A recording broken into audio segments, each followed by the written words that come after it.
बड़ी बड़ी और तेजस्वी आंखें, जैसे किसी योद्धा की अडिगता झलकती हो। चेहरे पर एक शौर्यपूर्ण चमक जो भीड़ से उसे अलग बनाती है।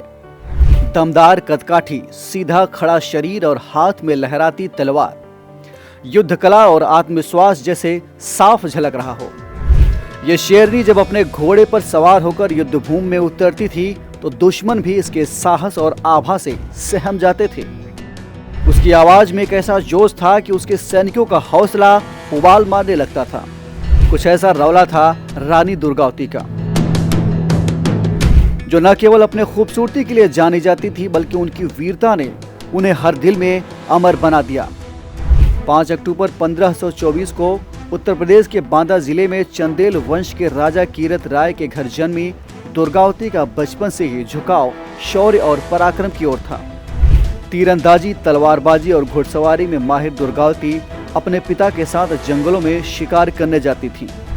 उनका व्यक्तित्व बता देता था कि वे केवल एक राजकुमारी नहीं बल्कि भविष्य की एक महान योद्धा हैं। आज इनकी कहानी बताने के पीछे वजह यह है कि अभी सीएम योगी आदित्यनाथ आज यानी 28 नवंबर को बांदा के दौरे पर थे और वहां मुख्यमंत्री योगी जी ने मेडिकल कॉलेज में रानी दुर्गावती की प्रतिमा का अनावरण किया। 1542 में 18 वर्ष की उम्र में उनका विवाह गोंड राजा दलपत शाह से हुआ था और ये शादी चंदेल और गोंड राजवंश के बीच सांस्कृतिक और राजनीतिक गठजोड़ का प्रतीक थी। लेकिन वक्त को ये खुशी रास नहीं आई और कुछ ही सालों में रानी के पति ने इस दुनिया को अलविदा कह दिया। इस कठिन वक्त में रानी ने कमजोर पड़ने के बजाय अपने बेटे वीर नारायण को गद्दी पर बिठाया और खुद गोंडवाना राज्य की बागडोर संभाल ली। उस समय गोंडवाना राज्य नर्मदा घाटी और उत्तर मध्य भारत के बड़े हिस्से तक फैला था। उनकी अगुवाई में उनके राज्य ने तमाम नई ऊंचाइयों को छुआ। उन्होंने राजधानी को चौरागढ़ से सिंगौरगढ़ स्थानांतरित किया, सेना को सुसज्जित किया, कई मंदिर, धर्मशालाएं और जलाशयों का निर्माण भी कराया और यह सब उनके प्रजापालक और दूरदर्शी नेतृत्व को साफ दिखाता है। लेकिन उनकी शक्ति और नेतृत्व मुगल साम्राज्य को चुभ रही थी। 1556 में मालवा के सुल्तान बाज बहादुर ने गोंडवाना पर हमला कर दिया। रानी ने अपने साहस और कुशल रणनीति से उसे घुटनों पर ला दिया और इस जीत ने रानी की प्रतिष्ठा को और बढ़ा दिया।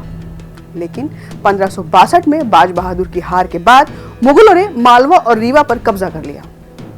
इन इलाकों की सीमाएं गोंडवाना से सटी हुई थी और इसलिए मुगल गोंडवाना को भी हथियाने की फिराक में लग गए। 1564 में अकबर के सेनापति आसफ खान ने गोंडवाना पर हमला कर दिया और रानी ने अपने बेटे वीर नारायण के साथ मोर्चा संभाला।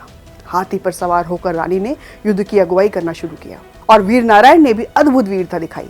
लेकिन मुगलों की विशाल सेना के सामने गोंडवाना की सेना कम पड़ने लगी और इस युद्ध में रानी के शरीर पर कई तीर लगे और वे बुरी तरह घायल हुए। जब उन्हें लगा कि अब जिंदगी अपनी अंतिम सांसें ले रही है, वक्त बहुत थोड़ा बचा है और दुश्मनों के हाथ पकड़ा जाना तय है, तो उन्होंने अपने सैनिक से अपनी हत्या करने को कहा और उस सैनिक का हाथ कांपने लगा और उसने अपने रानी को मारने से मना कर दिया।